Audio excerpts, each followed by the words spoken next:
Okay, this isn't right. This is way too high. Who did this? There we go. There we go. That's better. Welcome, everyone. Hello. Good morning. Good morning.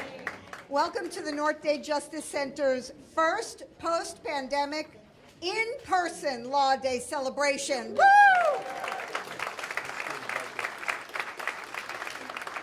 I'm Judge Linda Singer-Stein, and together with the wonderful Judge Miriam Lear, we are so happy to see you all. We want to introduce you to our co-chairs. Co-chairs, if you would please stand. We've got Judge Natalie Moore,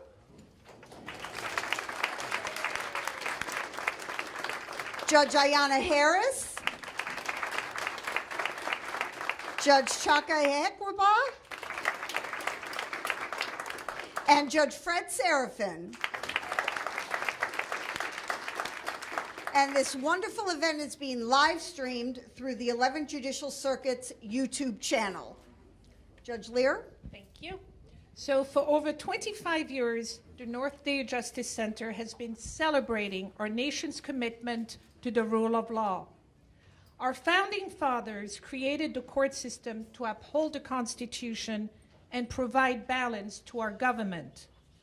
That is why Congress in 1961 officially designated May 1st as Law Day.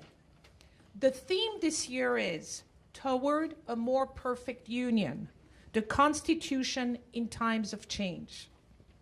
You will hear more about this year's theme by our esteemed speaker, Judge Eric Hendon, today. So, without any further ado, let me call our wonderful colleague, Judge Fred Serafin, and let's proceed with the program. Thank you so much, everyone.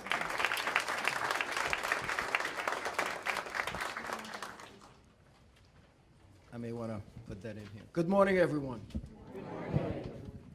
All right. If I look nervous, you'll forgive me. I know, this is intimidating. Welcome back, Eric. This used to be Eric's home, and this is my buddy, and love him to death. Thank you. Good morning, everyone, and I am going to begin by asking you all to please stand up and make welcome the Miami-Dade Police Department Honor Guard led by Supervisor Sergeant Eric. Oh, I have to have it here. I have to start all over again? Okay. Oh.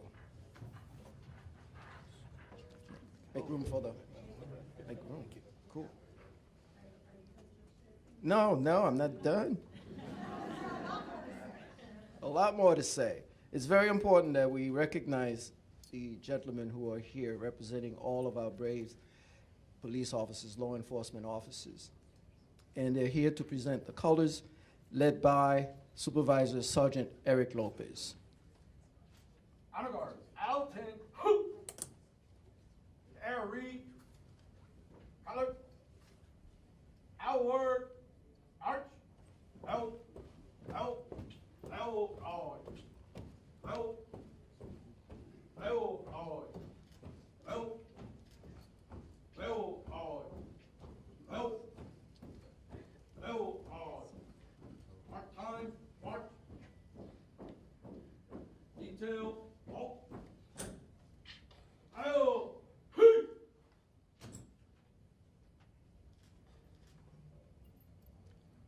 Ladies and gentlemen, please remain standing. We are going to ask now the fine co-workers that we have here in the bodies of our bailiffs. We are very fortunate to have some very wonderful professionals. They'll be here to lead us in the pledge. You gotta be.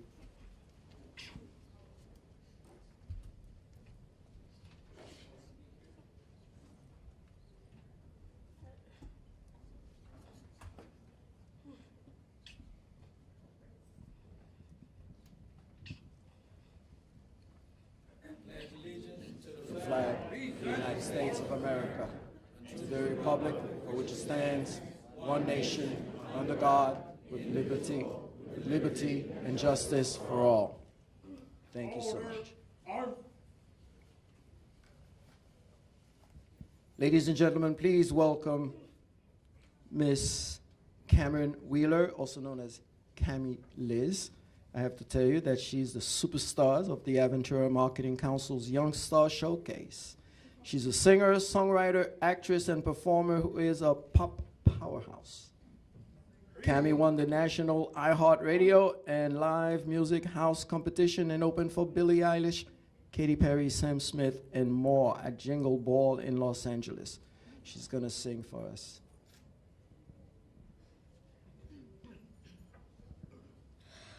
Oh, say, can you see by the dawn's early light what so proudly we held at the twilight's last gleaming, whose broad stripes and bright stars through the perilous fight o'er the ramparts we watched were so gallantly streaming, and the rocket's red glare, the bombs bursting in air, gave proof through the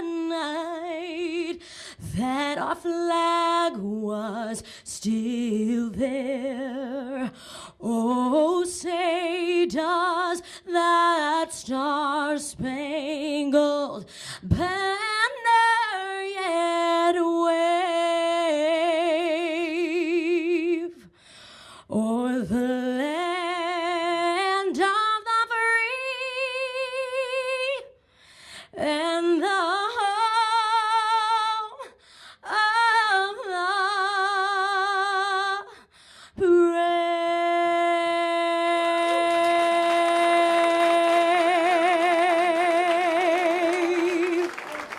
Thank you. Thank you, Cammy Liz. How awesome.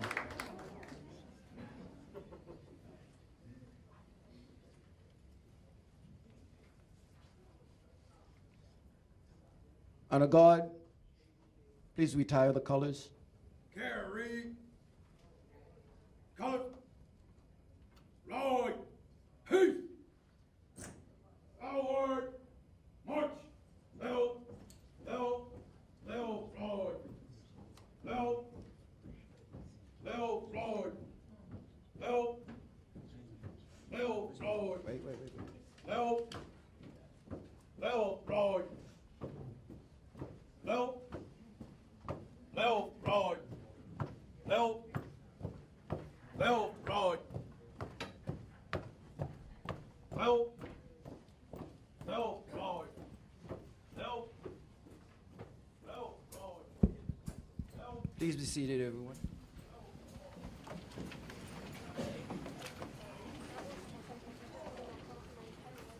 Good morning, everyone. It is so good to see you all in person and see such a wonderful turnout for this great event. I'm Judge Ayanna Harris. I'm one of the judges here at the North Day Justice Center, and I have the pleasure of introducing Mayor Dana Goldman of the city of Sunny Isles Beach. Mayor Goldman was elected after winning a special election on November 16th of 2021, and she has served on the county commission in Sunny Isles since 2014. Over the years, she has spearheaded multiple transportation, community service, and environmental policy initiatives. Mayor Goldman also serves as of counsel for Schutz Bowen in the Miami office, where she is a member of the real estate department. Please help me give her a warm welcome as she does our invocation.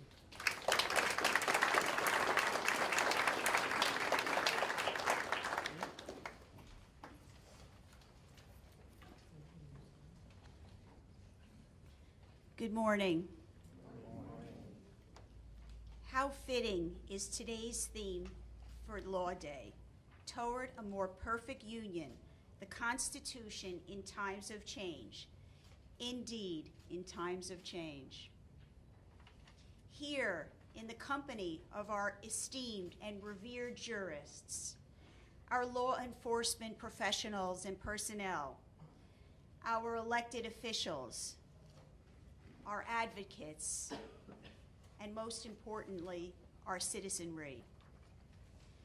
For those of us who make the law, for those of us who interpret the law, for those of us who advocate the law, and for those of us who have great respect and reverence for the law. May we reflect today on the role of law in our county, our state, our cities, and in our society, in its many different forms. And shall we always strive to serve as agents of justice, liberty, and equality, and in doing so, shall we achieve a more perfect union.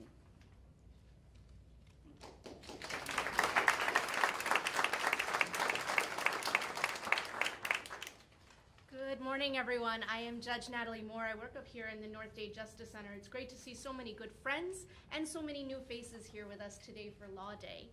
I have the honor of welcoming Commissioner Sally Heyman.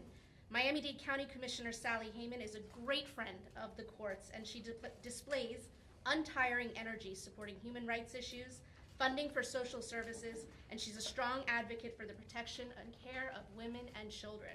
She is retiring at the end of this term, and we are sad to see her go, but she will always be a good friend to all of us here in the courts. Please help me in welcoming Commissioner Sally Heyman.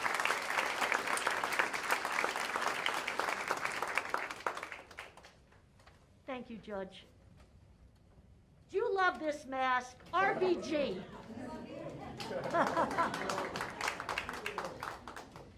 It's funny, in reading her biography, she was challenged at Harvard by the president for taking one of two slots with the other woman that could have gone to a man in law school. How about the bench at the North Dade Justice Center? Look at the ratio there.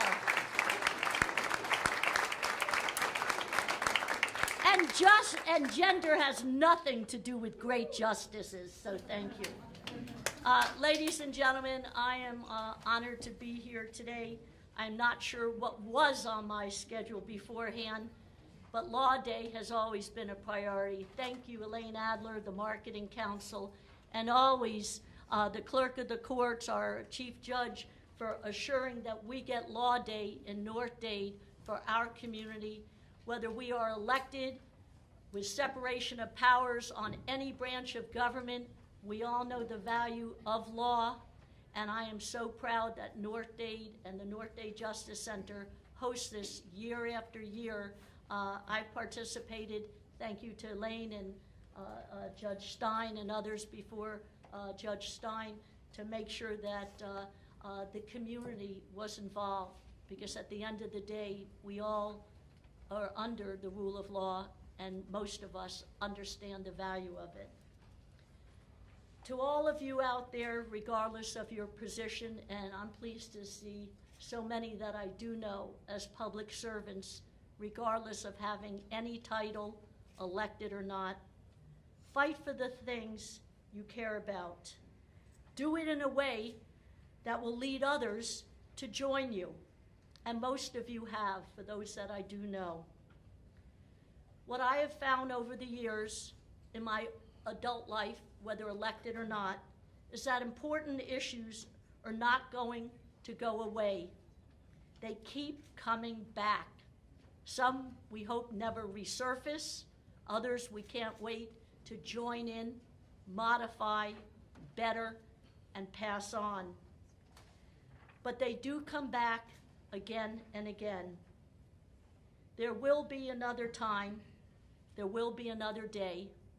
There'll be other public servants filling our roles. But at the end of the day, it is not the youth that are our future, they're our present. They will benefit from our mentoring, including a day like today. They will benefit from you as leaders, not bosses. And they will take over the roles of responsibilities ably with your guidance and respect of our Constitution, our laws. I am happy to be here, and to everybody else, I'm happy to transfer the reins of my role to other great public servants in the wings, on the dais, on the bench. It will be for the better. Thank you very much for allowing me to serve you.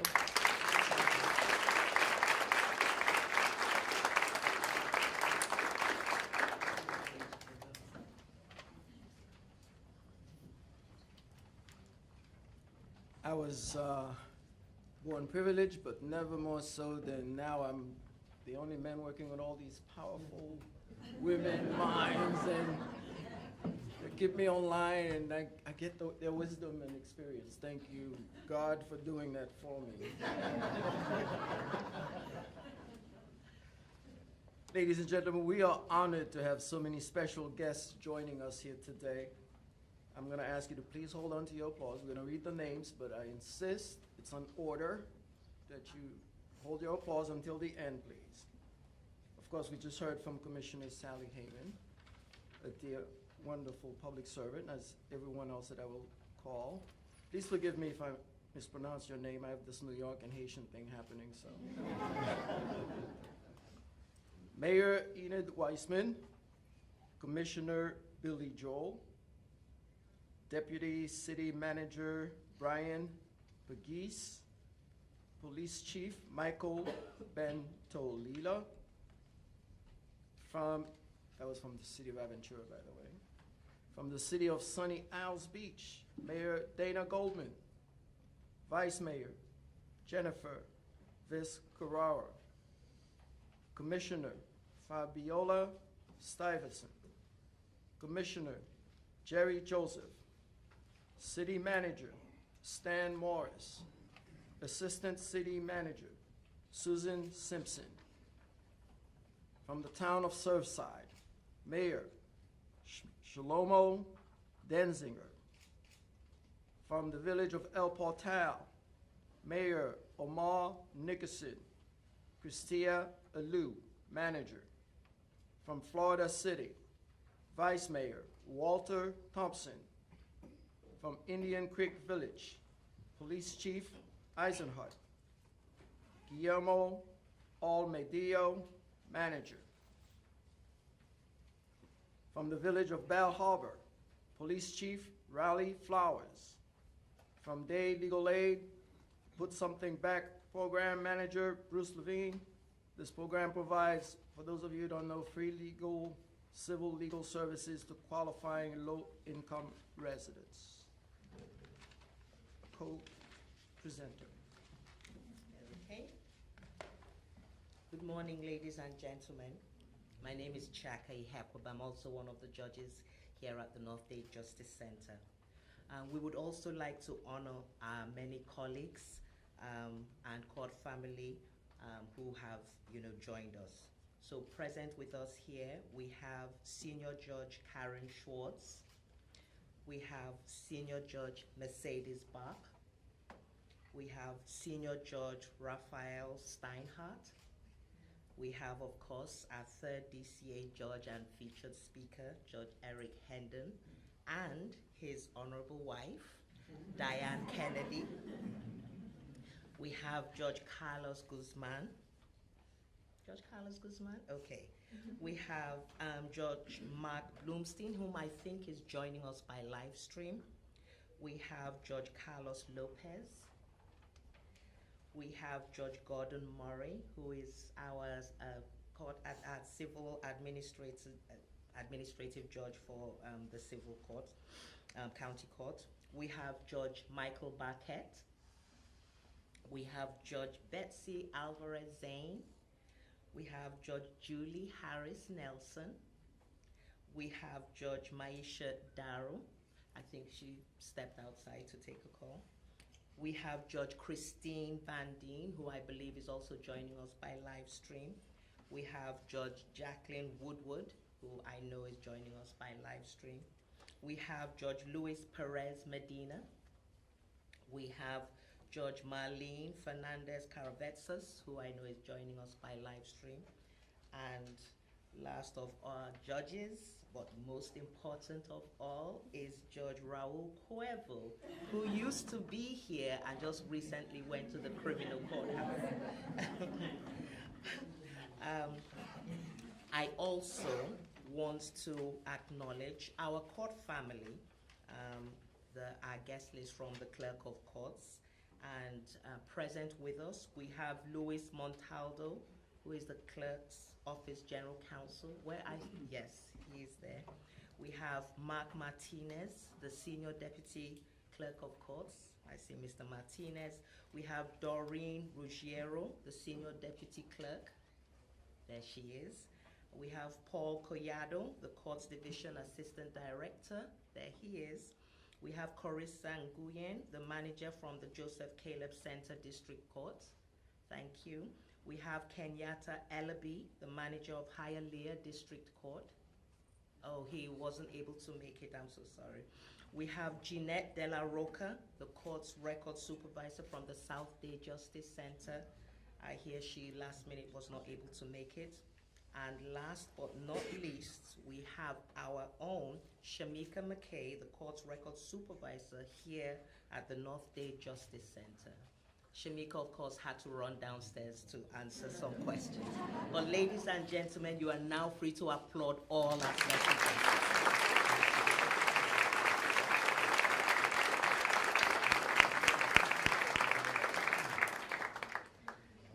We want to thank the people and organizations that have made Law Day 2022 possible, but I have a note here that says do not stop for applause, so please hold your applause till the end. We want to thank, but if you are here, stand up so we can all say hello. Cheryl Berkowitz, she's a partner at Fensterscheib and Berkowitz. She is always a Law Day sponsor, and we're delighted she's with us today. We have to applaud her. All right, but when Elaine yells at me, all right. Jeffrey Levinson, Senior Vice President of the Commercial Division, and Gregory Roberts, Vice President of Valley National Bank. Jeff has a long history of supporting the community. Thank you. Al Eskenazi. Al Eskenazi, the founder and CEO of the Community Police Relations Foundation, always providing unbelievable help and support to our law enforcement community and so much more. His associate, Nicole Champagne, is here today. Aventura Marketing Council and Chamber of Commerce, our partner in Law Day for 25 years. And we are so proud to have 9 bar associations who helped sponsor and promote Law Day 2022. From the Caribbean Bar Association, Johanne LaRosier as president and Namidi Jackson, vice president.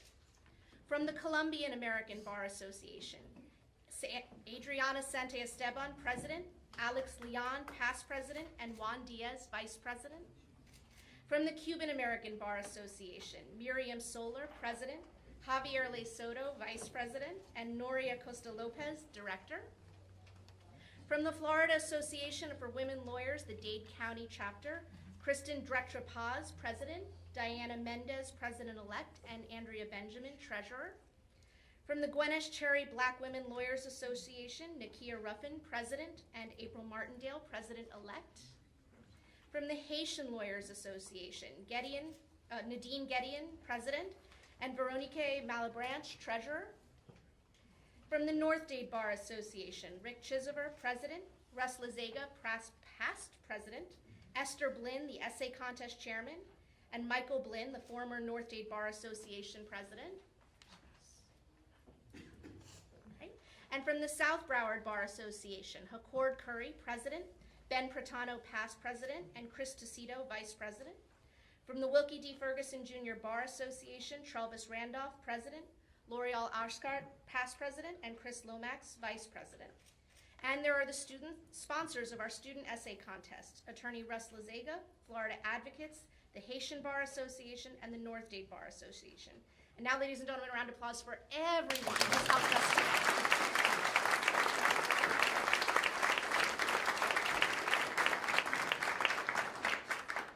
I'd like to call up Braulio Rosa and Russell Lazega from the North Dade Bar and the South Broward Bar Association. They're going to talk to us about our student essay contest and announce the winner.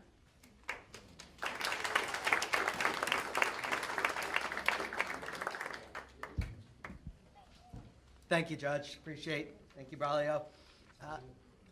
This contest is old, ancient, I'd say. So ancient that I was sitting in chairs like that as a recipient, as a winner, many, many years ago. And I've had since the pleasure, including today, of meeting incredible future leaders in law and government who started with the spark here today of writing about our government and our Constitution. And I just want to say how proud I am of those kids. You are our future, folks, and our future looks really bright. That said, I'm proud and pleased to announce our winners. I'd like to have y'all come up when you're called for a photo op. And if your parents or teachers are here, it doesn't happen. Their success comes from you and your support, so please come and take that photo with them. I'll start with our honorable mentions, and please come up when your name is called. Seth Cohen, Norman Edel Cup K-8 Center. Seth, if you're here, please come up. And again, our kids have standardized testing today, so we were only able to get some of our winners here today. Doctors Charter School, Avril Suarez, honorable mention. Avril, if you're here today, please come on up. Sebastian Espinosa, Highland Oaks Middle School, grade 7. Riffiner Preble, Andover Middle School, honorable mention, grade 7. Riffiner, if you're here.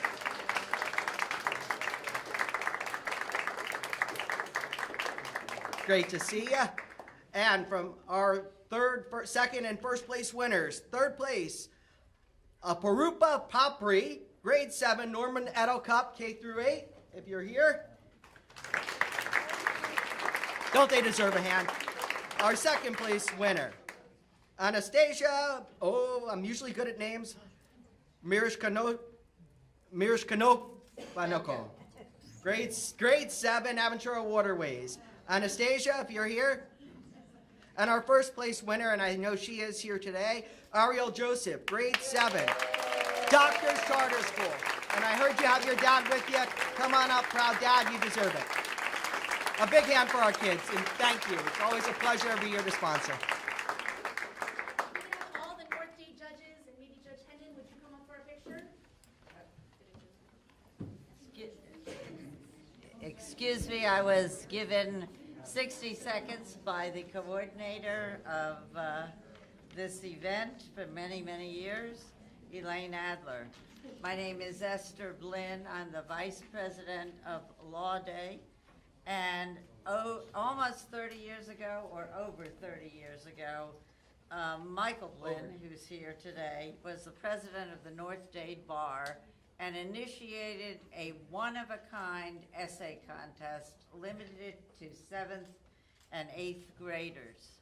And we have been doing this for almost 30 years. The first prize winner teacher actually called and emailed me and said, I can't believe it. It's been over 20 years that we have participated in the Law Day Essay Contest, and likewise the other schools. I have a couple of little tidbits, particularly for our wonderful Judge Hendon, who in the past, when he was here at the North Day Justice Center, a little known fact, probably to all of his colleagues, he got very intrigued by it. So every year when we would say that we were doing our Law Day Essay Contest, he would actually call and he said, can I have a preview of the question, and can I have a preview of some of the essays? And so that's a little tidbit that's important, and he's been a devoted admirer of student achievement.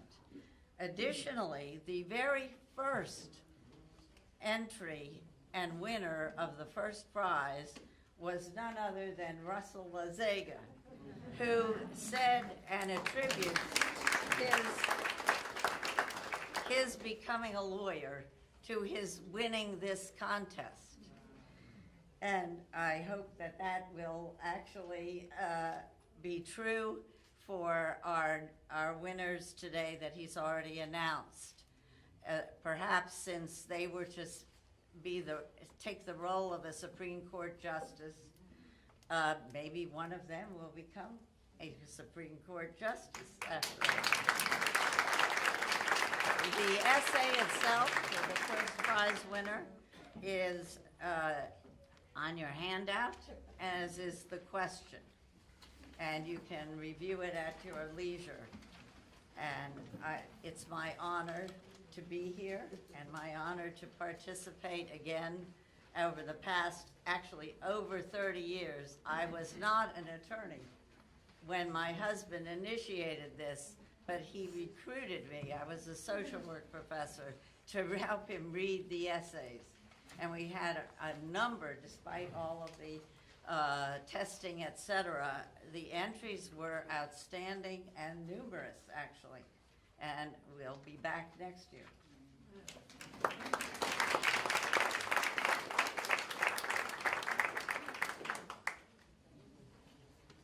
Can we get one picture? Everybody come to the side.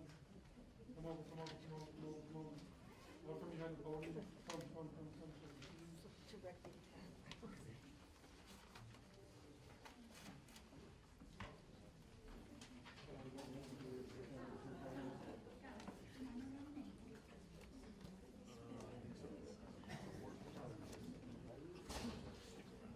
Russell, you gotta find the spot, because that's how we're. Judge? I say judge. Come over this way a little bit. There you go. So we have make some folks come forward. Try to make some more room for Russell. Everybody move over. Judge, back up a little bit. Turn to me. Look at me. Okay, ready. And tell your kid your and release. Blow your cell, you got cell. We're good.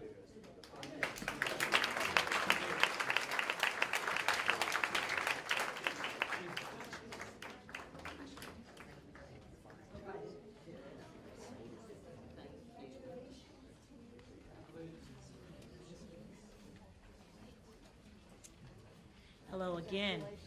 It is my great pleasure to introduce my longtime friend, Sabrina Puglisi. Now, when she spoke on behalf of the Miami-Dade County Bar at my investiture in December, she took that opportunity to roast me. I'm going to go ahead and resist the urge to do the same and just read her bio as it was given to me.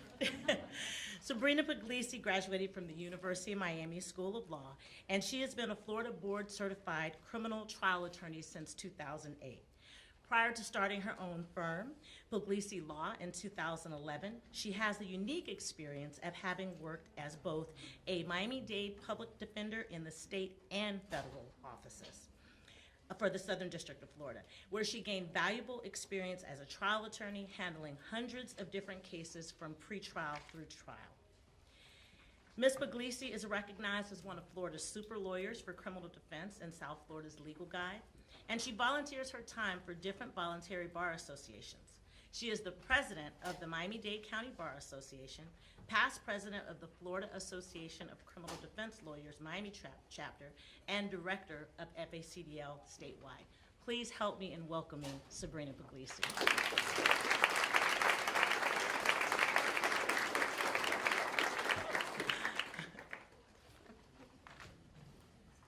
Good morning, distinguished guests. It is such an honor to be here today to be able to celebrate Law Day 2022 with all of you.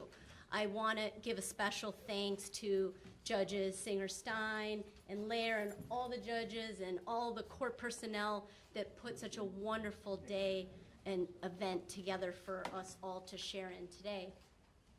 In 1958, President Dwight Eisenhower said that we as a nation should remember with pride how our laws help people to be treated fairly and how our laws have inspired other countries to treat their citizens fairly.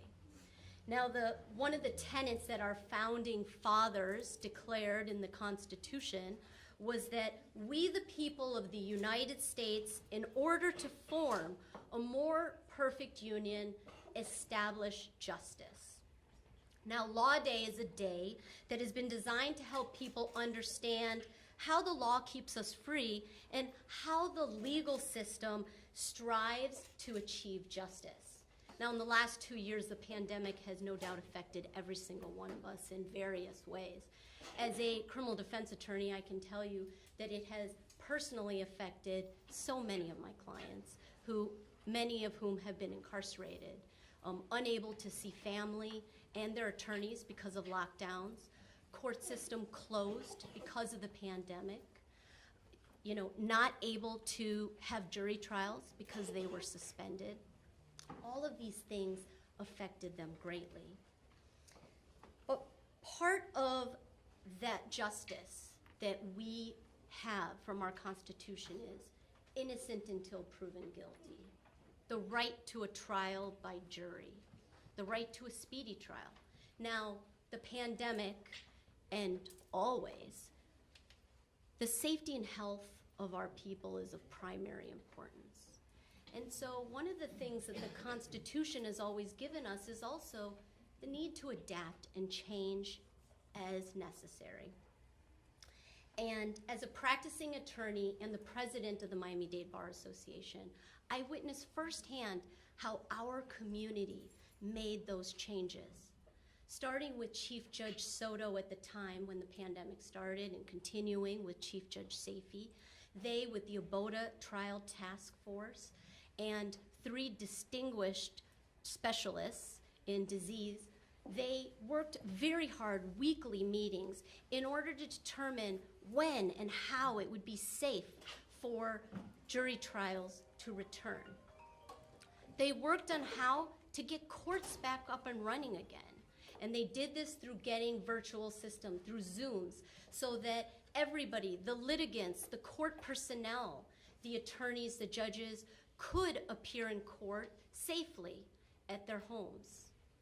And the Miami-Dade Bar Association and all of the voluntary bar associations, we transitioned to providing more virtual CLEs so that we could continue to help the attorneys in our community be the best at what they do and stay up to date on their practice area.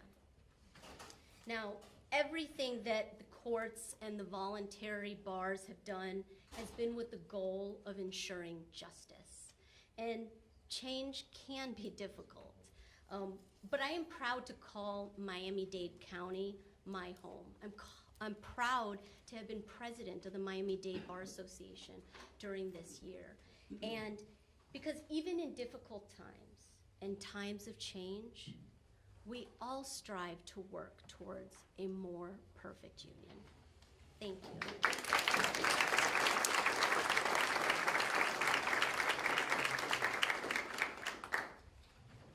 Hello everyone, my name is Max Stein. I'm Judge Stein's son, and I recently finished my first year of law school at St. Thomas University College. The judges at the North Dade Justice Center especially want to acknowledge the outstanding accomplishments of St. Thomas University College of Law as demonstrated by their distinguished alum, including many lawyers and judges, even particularly North Dade's own Judge Hekwaba.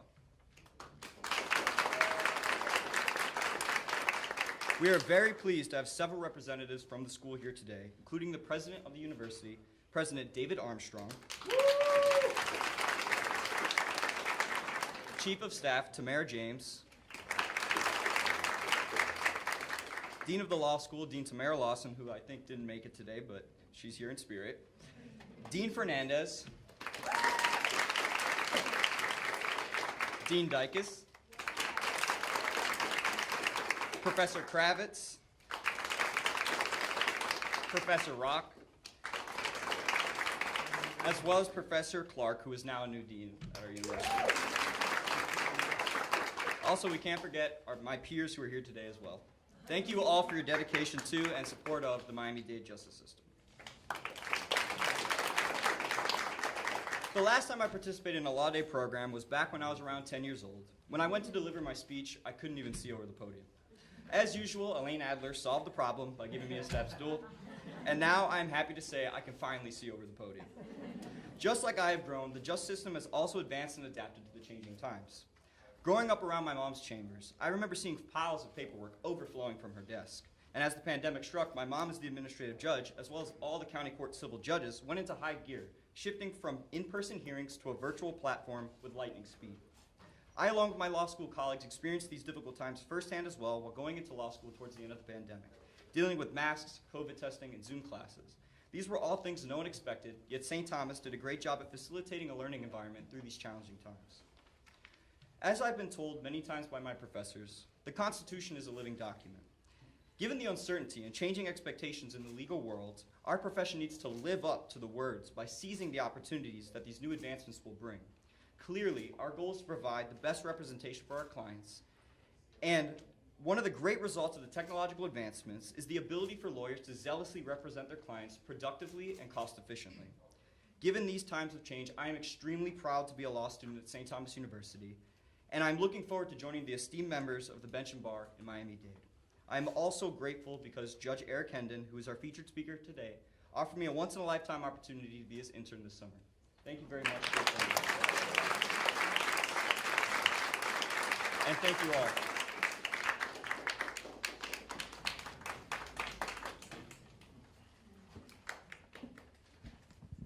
Okay, who saw the glow over there while I was so proud, right? I too want to thank St. Thomas University and the School of Law for being here today. We're very proud that you are our neighboring school, and thank you so much. It's an honor for you to be here with us. And thank you, Max. I'm so proud, can you tell? I think the funny part is everybody knows Max in this courthouse because he grew up here. But the funny part is when he and my other two children were young, they didn't want anything to do with the law. They said, oh, Mom, we're not being lawyers, forget it. And they each did their own different thing. But during the pandemic, when everything turned into Zoom and I was on Zoom in my living room, Max would come down the stairs and hear the court cases, hear the lawyers, hear my rulings. One day he just said to me, you know what, Mom, I think I can do that too. So here he is, and I'm so proud of you.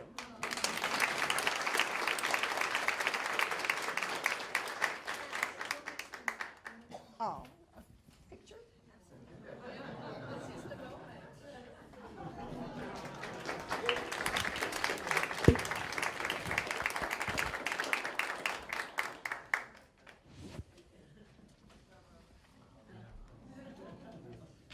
He'll always be my boy, right? He's the oldest. And now I'd like to introduce the wonderful Judge Miriam Lear to introduce our featured speaker, the Honorable Eric Hendon.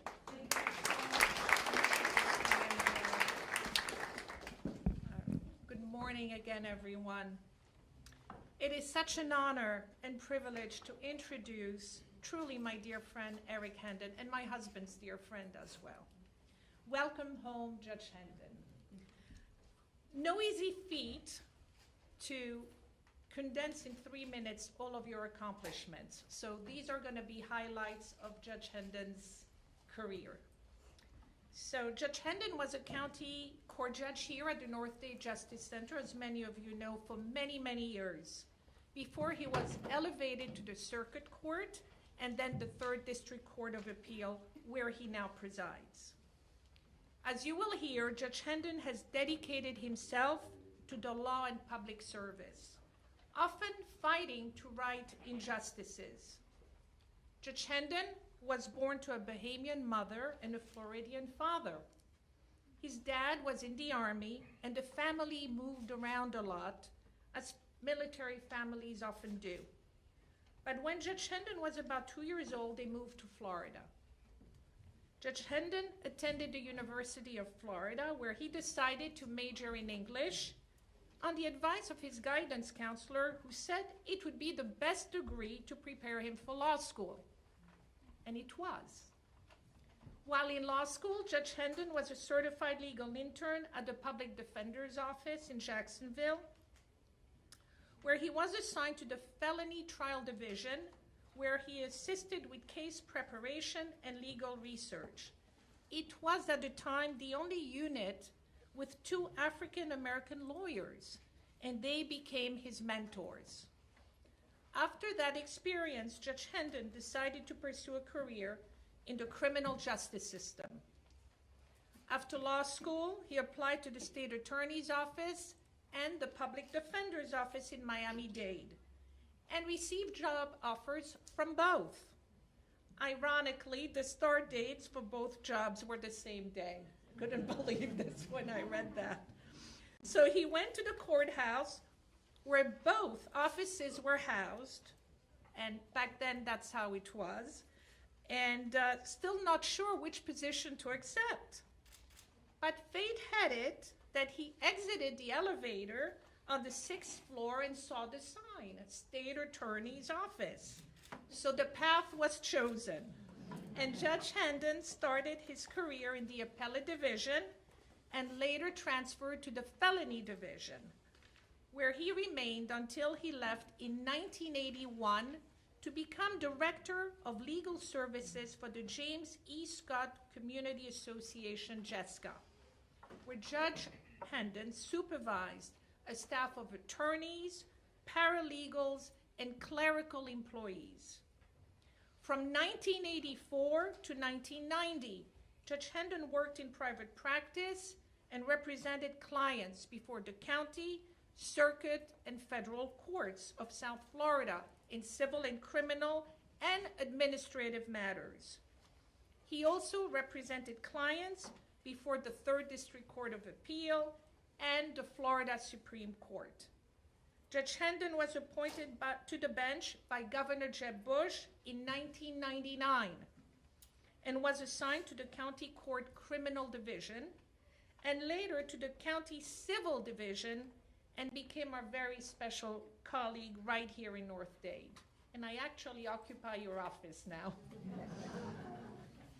In 2012, Governor Rick Scott appointed him to the Circuit Court where he served in the civil and criminal divisions. And not too long ago, in 2018, he was appointed to the 3rd District Court of Appeal by Governor Scott, where he serves today. Judge Hendon's experience in the law and public service has provided him with an understanding of the daily needs and demands of Florida's legal system.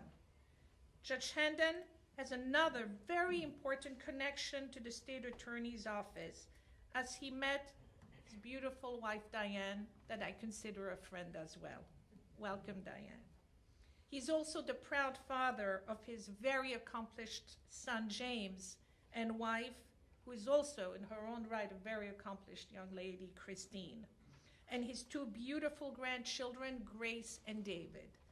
So Judge Hendon, take the podium. Welcome home. We are thrilled to have you.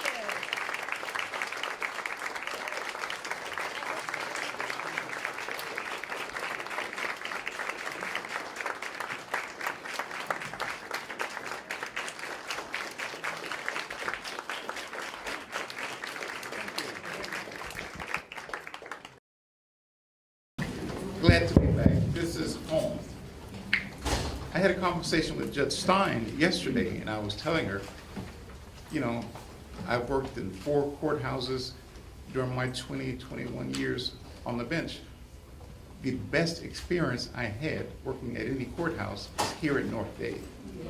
That was my best experience. Under Judge Stein and Judge Lear, this wonderful clerk's office that was always there to give us assistance, the bailiffs. This was a perfect place to work.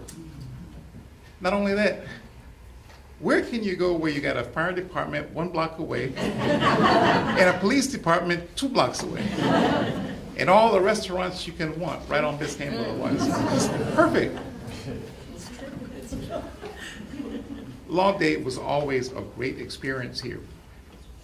Max Stein, who will be clerking with my office this summer, I was here when he had to step on the podium to give that speech. Imagine how shocked I was when I saw how he shot up. But he did a great, I forgot who the principal speaker was. I've forgotten, I think it was someone associated with the school board. David Warren. Yes, but I remember that. I even have some of the films from the 2007, 2006, 2008. So Law Day was always important.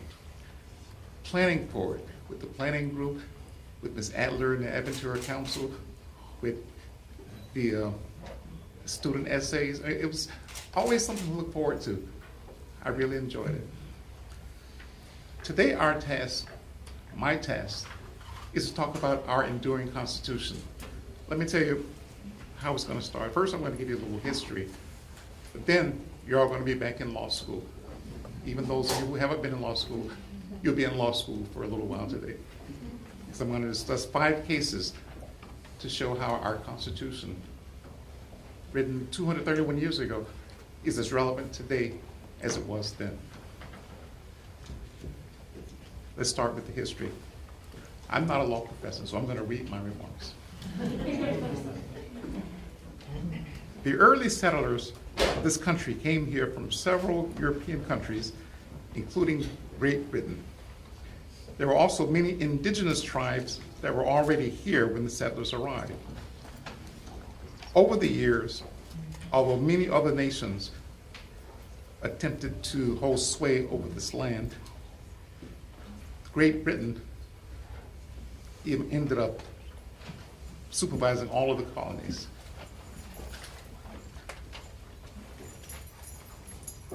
One thing that happened under British rule, the colonists' homes, properties, crops, livestock, and monies would be aspirated by the British. They would just come and take it. The settlers eventually got tired of this.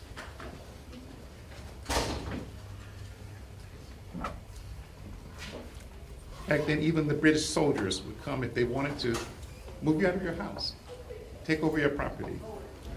Ultimately, the settlers grew tired of this oppression, and wealthy landowners with vast holdings and groups were also tired of having their crops and livestock requisitioned by the British. By organizing and attending secret meetings with others who shared the same grievances, the founders were able to convince all the 13 colonies to unite their forces to fight for independence from Great Britain. In 1776, after defeating the British, America declared its independence. Having gained its independence, the first task of the new nation was to form and set up a government. Due to their experiences under British rule, they definitely did not want an aristocracy or a monarchy. Instead, they decided on writing a constitution. The men who drafted and proposed our Constitution are commonly referred to as the Founding Fathers. These were indeed an eclectic mix of individuals. Though many of them were wealthy plantation owners and businessmen, this group also included military leaders, politicians, writers, and rebels. In drafting our Constitution, their goal was to insert basic or essential principles that hopefully could adapt and adjust to the inevitable changes this new nation would undergo. In other words, they wanted this Constitution to be flexible. After the initial document was drafted, there was much discussion and debate concerning whether the people of the various colonies would agree to be governed by this Constitution and feel assured that they would not suffer the same oppression, mistreatment, and atrocities as they did while under British rule. To address these legitimate concerns, Founder James Madison drafted 10 amendments that would later come to be known as the Bill of Rights.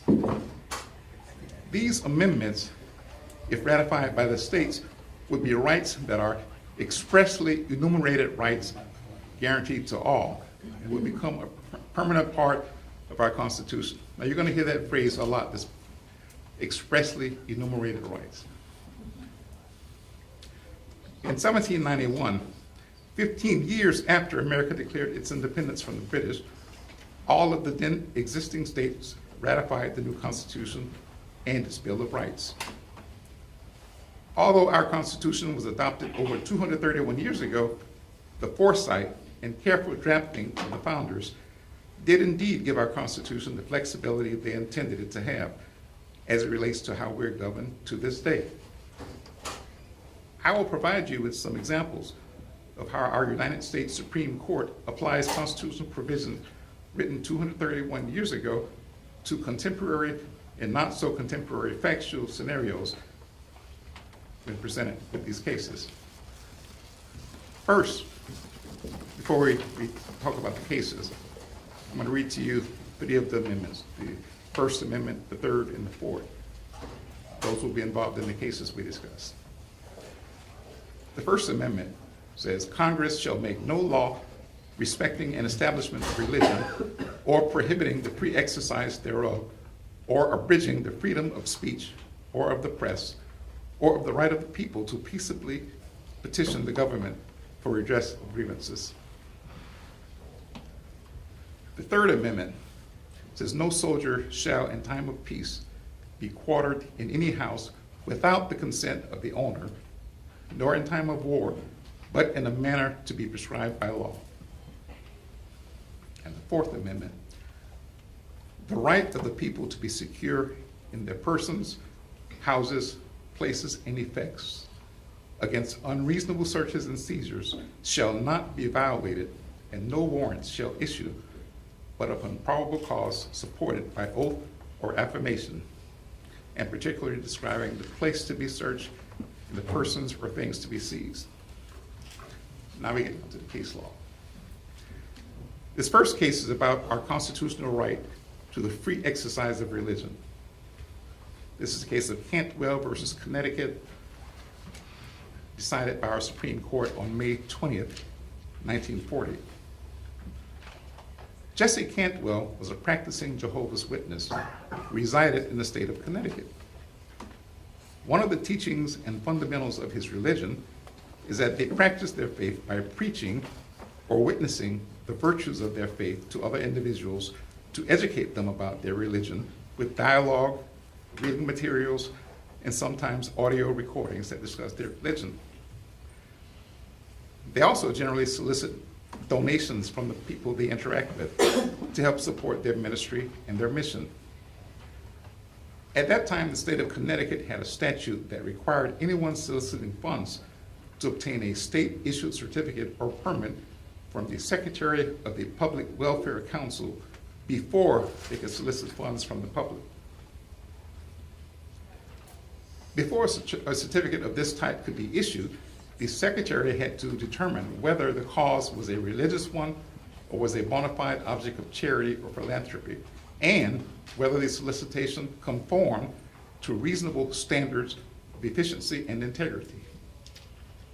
Under this statute, if the secretary determined that the cause is legitimate, a certificate or permit to solicit could be issued.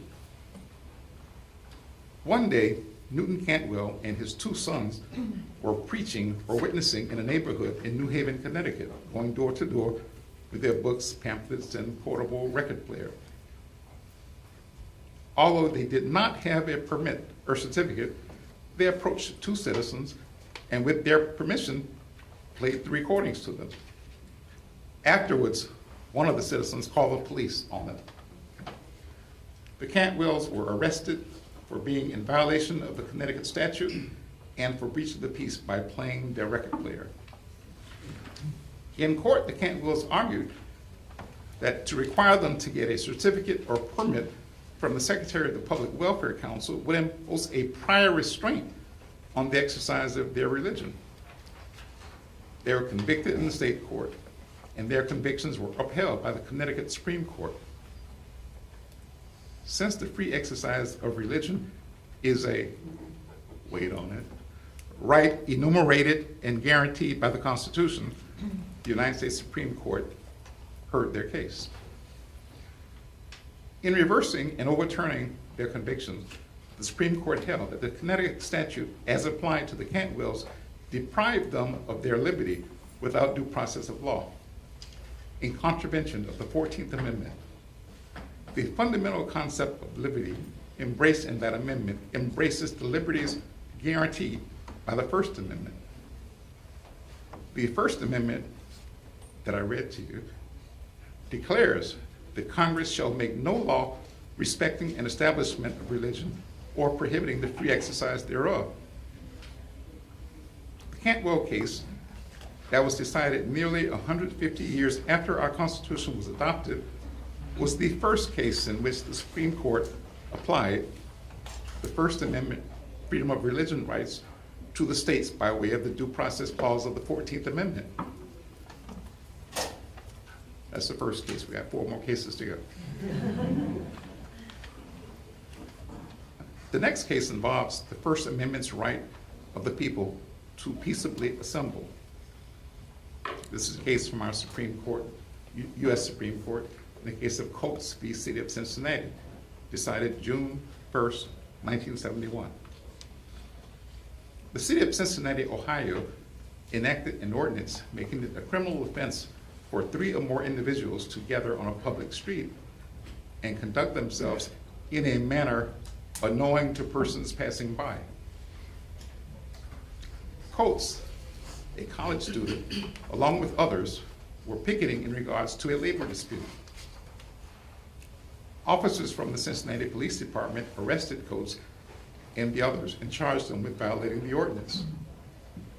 The entire group were convicted in the state court, and the Ohio Supreme Court affirmed or upheld their convictions. Since the Connecticut ordinance encroached on a right enumerated in the Constitution, Coates appealed his conviction to the United States Supreme Court. In overturning the conviction, the Supreme Court said that the ordinance violated the constitutional right of free assembly and association. The First and 14th Amendment do not permit a state to make criminal the exercise of the right of assembly simply because its exercise may be annoying to some people. The ordinance before us, said the court, makes a crime out of what under the Constitution cannot be a crime. This ordinance was aimed directly at activity protected by the Constitution. This case shows that mere public intolerance or animosity cannot be the basis for abridgment of the constitutional freedoms of free assembly and association. Stay awake now, we got a couple more cases. With this next case, we address the issue of whether our Constitution will allow law enforcement to conduct aerial surveillance of your property in order to determine if you are harboring contraband. This is the case of Florida versus Riley, decided by the United States Supreme Court, January 13, 1989. Riley lived in a mobile home located on 5 acres of property in Pasco County, Florida. He had a mobile home and a greenhouse on the property, which was surrounded by a wire fence. A sign on that fence read, "Do not enter." There were trees and shrubs around the fence. You could not see anything from the street other than the fact that there's a mobile home and a greenhouse.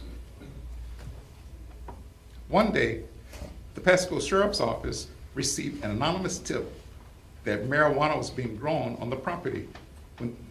When they went to investigate, the fence was locked and it had the "Do not enter" sign affixed to it. At that time, the officers were unable to confirm the presence of any illegal plants or activity occurring at the property. Shortly thereafter, the officers returned to the property, this time with a helicopter operated by the sheriff's office. As they flew over the property at an altitude of approximately 400 feet, they had a bird's eye view of the greenhouse, which was missing about 10% of its roof panels. From the helicopter, the officers were able to see a crop of marijuana plants that were growing inside the greenhouse. They also could see these plants through a side door that was open and visible from the sky. Armed with this information, they were able to get a search warrant. Riley was charged with illegal possession and cultivation of marijuana against the laws of the state of Florida. Riley filed a motion to suppress the evidence in the trial court, alleging that his constitutional right to be free from unreasonable searches and seizures of his home and property had been violated.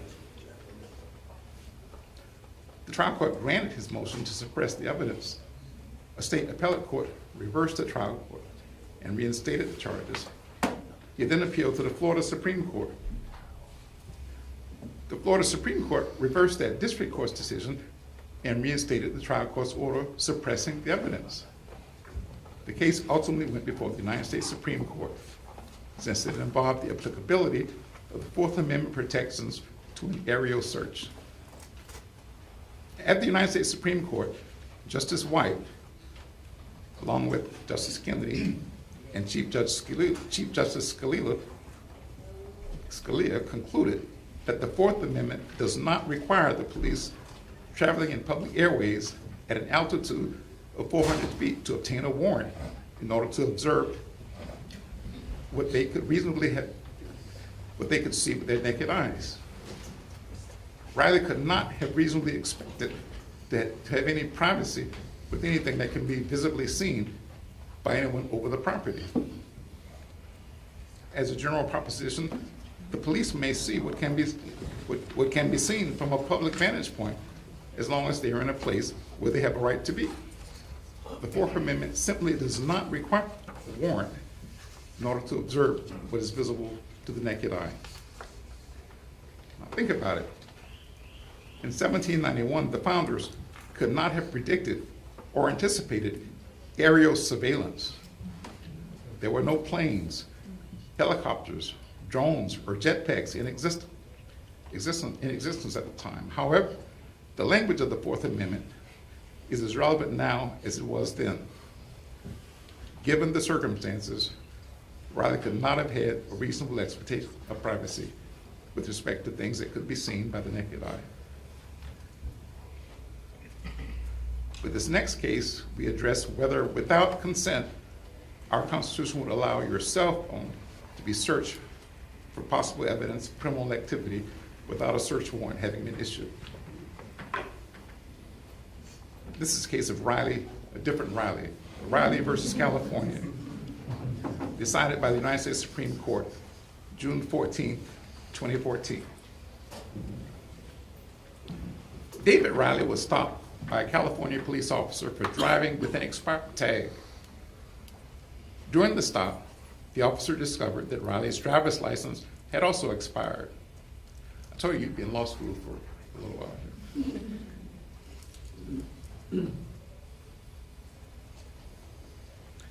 The officers arrested Riley, impounded his car, and conducted an inventory search of the car. This inventory search showed that Riley was in possession of 2 concealed handguns. While conducting a search of Riley's person, the officer found a cell phone in Riley's pants pocket. Without obtaining a search warrant, the officer looked at several files and contact lists that were stored in the phone, and they found information related to the possible gang activity and gang violence.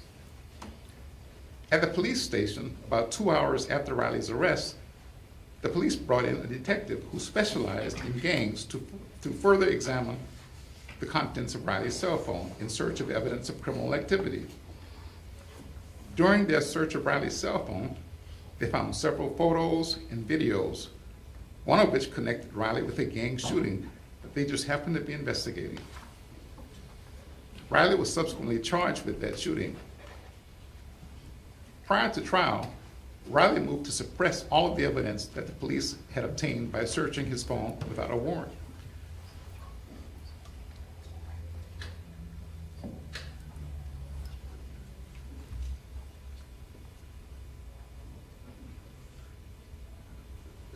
The thing about this search, there was no reason for them to search it because the information in the phone wasn't going anyplace. The phone wasn't going anyplace. They certainly had enough time to apply for and receive a warrant. He filed his motion to suppress.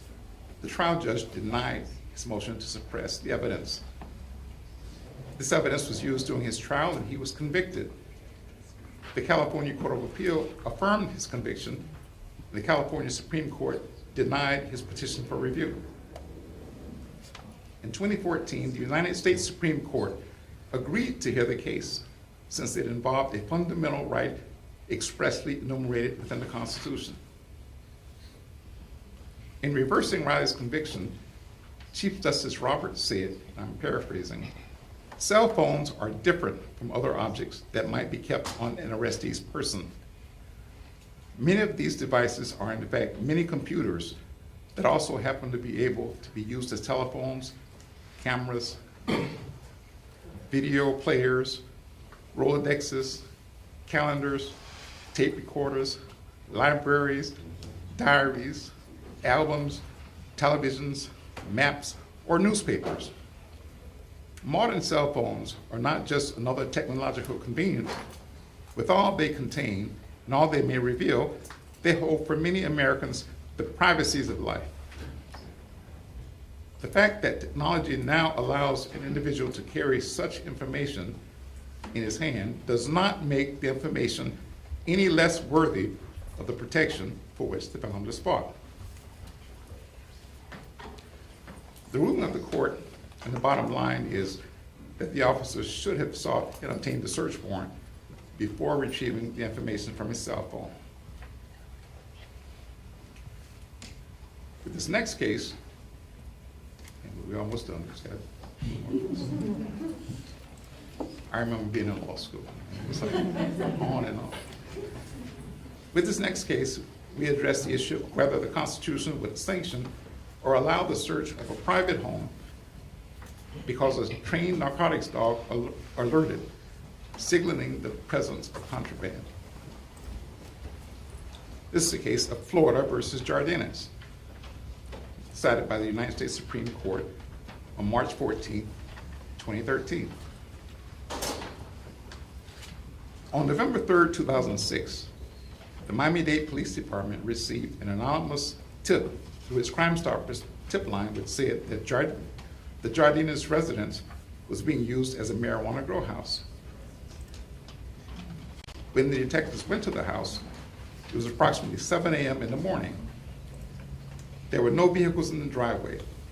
The blinds were closed. There was no observable illegal activity being conducted. 15 minutes later, the dog handler arrived with the drug detection dog. When the handler walked the dog up to the front porch, near the front door, the dog alerted to the scent of contraband. The detective prepared an affidavit and received a search warrant. The search was conducted, and it was confirmed that marijuana was being grown inside the home. The defendant was arrested and charged with operating a marijuana grow house and trafficking cannabis. Jordanis filed a motion to suppress the evidence in the trial court in which he challenged the legality of the search, which had been initiated based on the alert of the trained dog. He argued that the search warrant violated his Fourth Amendment right to be secure in his home against unreasonable searches and seizures. The trial judge granted his motion to suppress the evidence. The Third District Court of Appeal, my court, reversed the trial court. Jordanis then appealed to the Florida Supreme Court, who reversed the Third DCA and ruled that the trial judge was correct in granting the motion to suppress the evidence. This case eventually worked its way up to the Supreme Court. On March 16, 2012, the United States Supreme Court held that the government's use of trained police dogs to investigate the home and its immediate surroundings was a search within the meaning of the Fourth Amendment. In the opinion, Chief Justice Scalia famously said, "At the Fourth Amendment's very core stands the right of a man to retreat to his own home, and in that place to be free from unreasonable governmental intrusion." In essence, the court said that since the search warrant the officers obtained was given due to the trained dog's ability to alert, it was a violation of his Fourth Amendment. Now, ladies and gentlemen, as with the inability to imagine or predict the existence of airplanes, helicopters, camera-equipped drones, or jetpacks, the founders could not have imagined that there would one day be a professionally trained canine that could detect the presence of illegal drugs from outside a residence. As can be seen in reviewing these cases, our Constitution and the text of the words used in the Bill of Rights are as relevant to our lives today as they were 231 years ago when they were written by the founders. The rights they established and the Constitution they wrote endure to this day and beyond. That is why our Constitution It's the oldest surviving constitution in the civilized world. Thank you all for listening carefully. Hope I didn't bore you.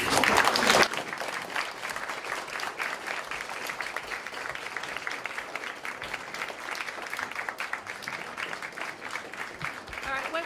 Judge Hendon, we need you. One more thing I want to say. I brought with me 35 pocket constitutions. You can come up and have them. It's great. It has everything. It's the Constitution, the preamble, the Bill of Rights, and it's great to have your laws in your pocket. So please feel free to come up and get your own.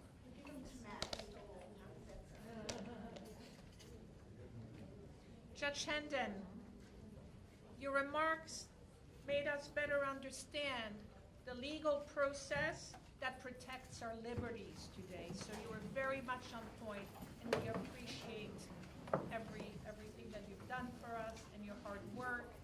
And again, thank you for joining us. And I'd like to call our colleagues, because we have this for you, the sense of time to remember today, and your dear friends and colleagues. And come back and visit soon.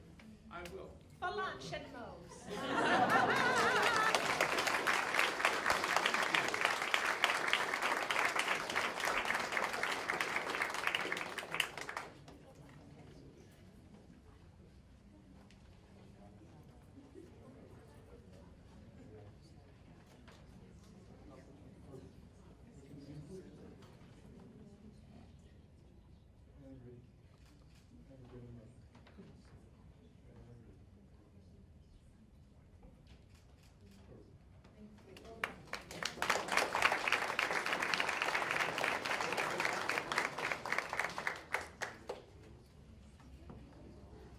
Well, I think the appellate court should be held here, Judge Hendon. So. Everybody still thinks that I'm the administrative judge. Sorry, Judge Murray. So I'm going to make that decision. You're coming here, appellate court here. We're winding up the program, but I wanted to say that, you know, I wanted to give credit where credit's due. And Judge Lear started this program over 25 years ago, and I think she really deserves a round of applause.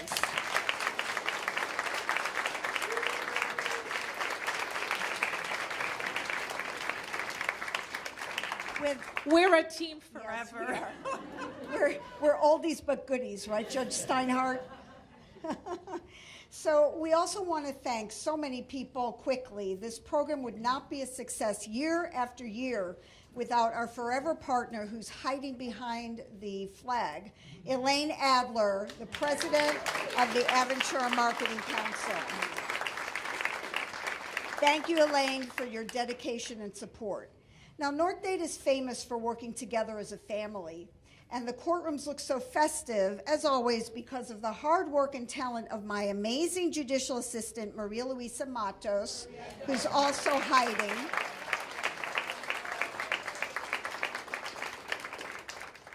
And in addition to Maria, we have got a fantastic team of judicial assistants and bailiffs. Michelle, Sheila, Janai, Nathania, Giselle, Brian, Evance, George, Cecilio, Fredeline, and Anthony. You know, these public servants make the court proceedings go smoothly, and they rarely get the recognition that they deserve. So please give them a round of applause.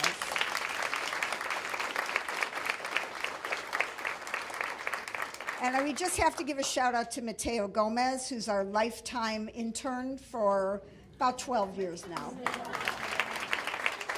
And he just got his MBA from Barry University, so we're very proud of you. In this ever-changing technological era, we're so lucky to have the best IT department that cites with Louis, Michael, and Lohan. Thank you for being here. Thank you for live streaming. We greatly appreciate you. And finally, things run smoothly every day because we have a wonderful building management department. Miguel and Humberto, Luke, Abner, and our dedicated security and liaison officers, Sergeant Wilson, Officer King, and Officer Phyllis. And one more thanks, because we have the Miami-Dade Police Department Intercoastal District who provided extra security for this morning. Thank you so much. This concludes our program, but because we have wonderful law students from St. Thomas College of Law, we invite you all to stay in the courtroom, and please meet them, judges. Please talk to the law students. We'd love to meet you personally. Thank you, everyone, for being here.